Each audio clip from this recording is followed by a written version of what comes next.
The Leslie Marshall Show, the only true democracy in talk radio, of, for, and by you, the people. Live nationwide and streaming live at lesliemarshallshow.com.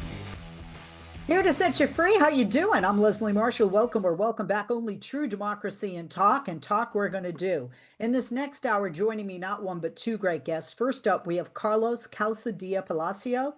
He is founder of Disrupt, a youth-led political movement dedicated to freedom, affordability, and ending corporate control. Check out their website, www.disruptpact.org. That's www.disruptpact.org. Carlos, thank you for joining us and welcome. Thank you so much for having me. You know what? We're looking at numbers, right? We're looking at the polls, and young voters are definitely making a shift. And a lot of them are doing this because, when they first got into the whole voting game, as young voters, they had certain promises that were broken. And there are a lot of people out there, especially among the youth, that have buyer's remorse. So with these polls showing that especially the MAGA coalition may be starting to crack, especially with these young voters, what are you seeing that tells you that shift's already happening? Yeah, Donald Trump ran on promising to end all these wars and that he was going to bring prices down, and it's been the complete opposite. Also, you have Turning Point USA that helped elect Donald Trump in organizing young people, who is parading around with his administration, and so many young people are leaving and are moving away from the president. But here's the big problem. It is no guarantee that just because young people are very upset and no longer support this administration, the ones that voted for them and the ones that have the opinion that this country's headed in a wrong direction, there's no guarantee that they just swing left and vote Democrat. There's a real danger that they just go further right. We have figures like Tucker Carlson and Nick Fuentes who are now saying that they are against Trump, who are really riding this energy, this anti-establishment energy. And we need to be able to offer an alternative vision for America that doesn't further scapegoat people, immigrants, women, Jewish community, the Black community, but actually focuses on the 1% that is the most dangerous and is actually the only 1% that's dangerous in this country, which is the corporate elite and the billionaire class that has rigged the economic and political system against us. Trump promised to run against this economic elite, but instead he's actually part of the Epstein class, and it's that Epstein class that has really abused, rigged, and destroyed the economic prospects and the life of so many young people, while also literally abusing girls and young people, and are still walking around. The shift is very clear that Donald Trump is very unpopular, but we have to offer something. It is not enough to believe that we're going to be able to take back this country just because under the weight of Donald Trump being deeply unpopular for these wars, the Epstein files, and the fact that things are no longer affordable. We have to offer a vision and a community which young people are craving for. Yeah, but you can't. I agree with you there. It can't just be we're not Trump, we hate Trump. Trump's not on the ballot, but we had a really nasty Supreme Court ruling that's going to make that difficult after 2026, especially in the 2028 election. We can possibly touch on that. But a lot of young voters did move, to your point, toward Trump in 2024. They weren't happy. They weren't happy that they were graduating, despite the fact they were getting a break with student loans, right? Repayments. They weren't happy, not having jobs. And sometimes it's just who's yelling loudest in the room. And I actually want to go back real quick to something you said about Turning Point USA. That's a turning point because you're seeing that there are schools canceling those events or refusing them to speak on campus. You're also seeing a lot of empty seats. For crying out loud, J.D. Vance was going, and and Erica Kirk. And Erica Kirk came out at the last minute, so maybe people didn't show up some at the last minute. But I find it hard to believe all those empty seats were last minute when they found out she wasn't coming. For crying out loud, J.D. Vance is there, who a lot of people believe might be the Republican nominee in the next election cycle. Not too sure about that. I think it's going to be Marco Rubio more so, but we will see. But in 2024, a lot of young voters did move toward Trump. And you reference seeing that buyer's remorse, that you see this buyer's remorse from this demographic. So what specifically do you think, Carlos, is driving that? Yeah. Broken promises clearly, but what promises were broken, and specifically promises that were broken in a way that hit this demographic, younger Americans? Yeah, I mean, young people, we have no future to really look forward to in terms of owning a home, starting a family. Uh, we could barely afford to pay rent, pay groceries. There was this promise that things would get better. And obviously, like, I didn't buy that promise. Trump has lied his whole life. But the fact is that people were suffering. We had the promise of no more wars. I mean, our generation has grown up constantly with the United States in wars, right? The war in Iraq, Afghanistan, our interventions in Libya and Syria, and all it's produced is billions of dollars of us spending where our country has killed innocent people and other parts of the world has not gotten the situation at all better, if anything worse. And at the same time, there's no money for, we've been told there's no money for healthcare, there's no money for jobs. And now we're seeing this increasing period of isolation where young people really lack community, a third place. We have technology and AI now really alienating us while extracting wealth from us. And I think the broken promises are the fact that there's always money for bombs. There's no money for healthcare, no money for jobs and ensuring that young people can have a future. And also, I mean, there was this promise that we wouldn't not only get involved in foreign affairs, but we have all this money going to the Israeli government that they're using from what they did in the genocide in Gaza to also what is happening in Lebanon. And this war in Iran is a U.S. and Israel war right now. And even the objectives of removing the leadership that this administration said didn't happen. And now we have more radicalized leadership in Iran. And then the fallout, the economic fallout has been huge. But these are the broken promises, is that ultimately the real power in this country, this corporate elite Epstein class, has not been challenged. It hasn't been challenged really by either party. But Donald Trump promised that he would. And you have Turning Point, who was also a beacon of free speech. That's another thing in terms of buyer's remorse, is that Trump, MAGA, and Turning Point said we're going to restore freedom of speech. But what is one of the first things they did is crack down on free speech. That is why restoring freedom is our first key pillar in Disrupt. Second one is make life affordable. The third one is end corporate control. These are essential for a free and just society where we can actually thrive. And we saw that, that the Justice Department has been going after anyone who has spoken out against the Trump administration. You see, ICE has killed multiple people just for expressing their First Amendment rights. After Charlie Kirk's assassination, we saw the Department of Justice, we saw the State Department, and the FBI go after people, investigate, revoke visas, just for expressing their views. So there is so much that was supposedly promised that young people are seeing is not happening. We're accelerating towards more income inequality. Now, what this is, the top 1% owns 90%. You have these tech companies. You have Palantir. You have all these other OpenAI. They're all consolidating. These oligarchs are consolidating around Trump when Trump supposedly said he's against the elite, and then he's protecting the Epstein class. These people have done unspeakable horrors upon children, and these are the same people who are still walking around. Donald Trump refuses to investigate them because he is in them. Obviously, he's been mentioned more than a million times, more than Harry Potter in the Harry Potter books. He is defending this government is being run by pedophiles, quite frankly, and young people are tired of all these lies. And while our lives get worse and worse every single day, and the billionaire oligarchs, friends of Trump, are being the wealthiest it's ever been, and it's only going to get worse unless we fight back. You point to things like the Iran war, gas prices, student loan collections restarting, and general economic instability. For young people listening, how are those decisions showing up in their day-to-day lives? Yeah, I mean, a period is that you can't even get a job now. People are graduating college, they're out in the workforce, and the job prospect right now is absolutely terrible. We have AI is replacing a lot of jobs. A lot of companies are not really hiring. So we have already a generation that can't even get a good job, and the ones that do have jobs. Prices are through the roof on everything, on the basic things, from the price of rent, the price of groceries, student loan debts. We're all having to pay our student loan debts. Then healthcare costs are through the roof, are getting worse. Everything's more expensive. How do you start a family? How do you own a home when you can?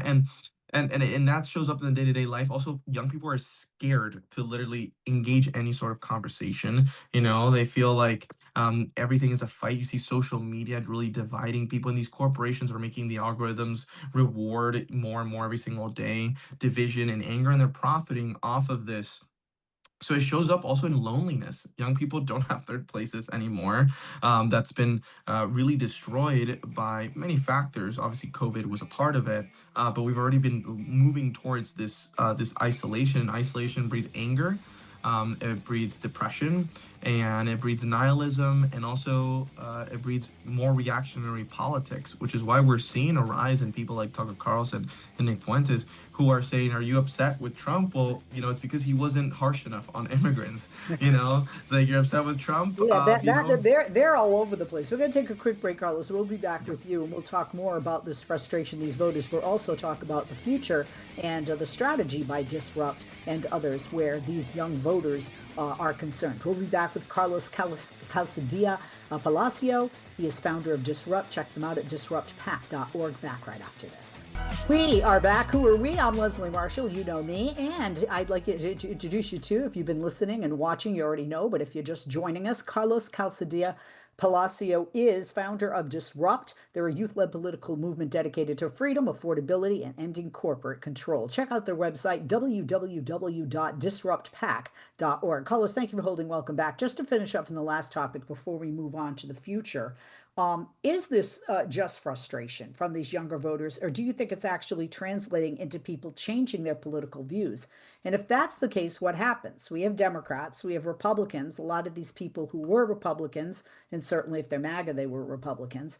Are they becoming independents? Are they becoming Democrats? Are they just going to stay home? Or as you mentioned, do we have the Nick Fuentes and the Tucker Carlsons of the world coming up with yet another candidate, if that's possible, or another party? I don't think that would be possible. We see what the Jill Steins of the world do, but also because they're all over the place. Because a lot of MAGAs clearly hate Muslims, but you really have Tucker Carlson being very anti-Israel and pro-Gaza as of late. It's almost like it's almost Yeah. confusing. They're sending mixed messages. They sound like a Democrat in some takes, they sound like MAGA in some takes, and then they sound completely neither in others. So, is this translating into people changing their political views, would you say?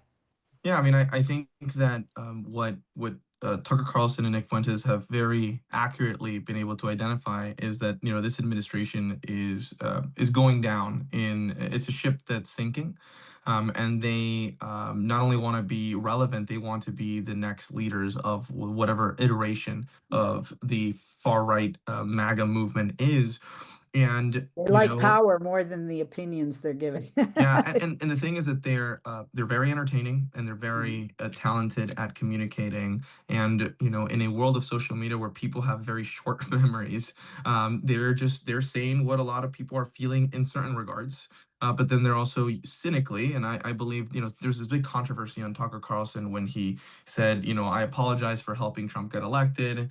Like, I didn't realize he was going to do this, and it was not my intention to mislead people. I feel like I misled people." And on the one hand, I welcome all voices to criticize Trump, because his administration is brutal and it's causing irreparable harm. At the same time, I think it's important to offer people the context, and the reality is that I do believe Tucker Carlson knew what he was doing. We have the January 6th text messages. Like, he never really liked Trump, and he paraded him all the time. He knew this guy was not good.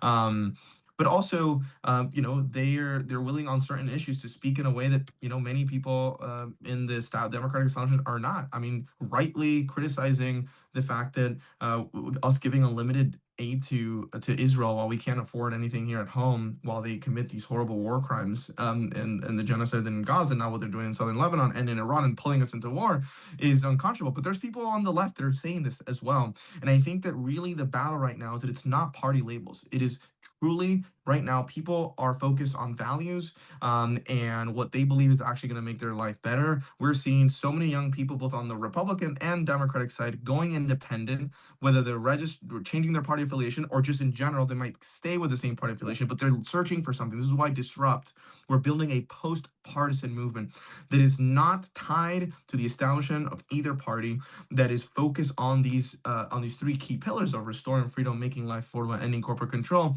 But ultimately, ultimately the mission is to take back the American dream that was stolen from our generation by the corporate elite. It was that promise that if you followed the rules, you went to school, you went to college, you did the internship, you played by the rules, you would be able to have the American dream. And that Right. They dream has lied. been They lied to you. They sold you a bill of goods. And there's a lot of lying still coming around, especially from this administration. I mean, when people stand there and say the economy's great, no, it isn't. When people say gas prices are coming down, and then the next news flash is gas prices are higher than they've ever yeah. been. Crude oil. And one of the things that I love about the younger voter population, the Gen Z population, is that and now younger, I don't even know, one of my kids are both just turned 18. Scary, my children can vote. And they're on separate sides, I'll say, but I have to say they're more informed politically now than they have been, maybe back in the 60s. But I think there were decades they were Hmm. just like less. Like when I went to college, I protested against Grenada. I had no idea why or where it was. Let's talk about the future, Yeah. a mobilization, midterms, and your strategy there at Yeah. Disrupt. You make the So, point yeah. that losing support isn't enough, that you have to actually get voters to show up. I agree with you. When I see people protest and they count how many, I'm like, unless they vote, who cares? I'm sorry, people get mad at Mhm. me on my side, right? So you make the point that losing the support isn't enough. You have to actually get voters to show up. So why has that been such a challenge Yeah. historically? I mean, listen, the real divide in this country right now is not left versus right. It's directional and generational. That means it's all of us versus, the bottom versus that 1% at the top. And it is from a generation that is either going to fight for a future that we can all live in, or those who are incapable of actually fighting and do not have the ability to do so. And that's generational, which is why our generation is literally the one that's going to has to step up and save, not just to save it, but transform the country. There is a lot of challenges that we're going to face as a society that we're not even talking about because of the fiasco of this administration. I talk a lot about how the right is always looking for converts and the left is always looking for traitors. So like why in 2024 did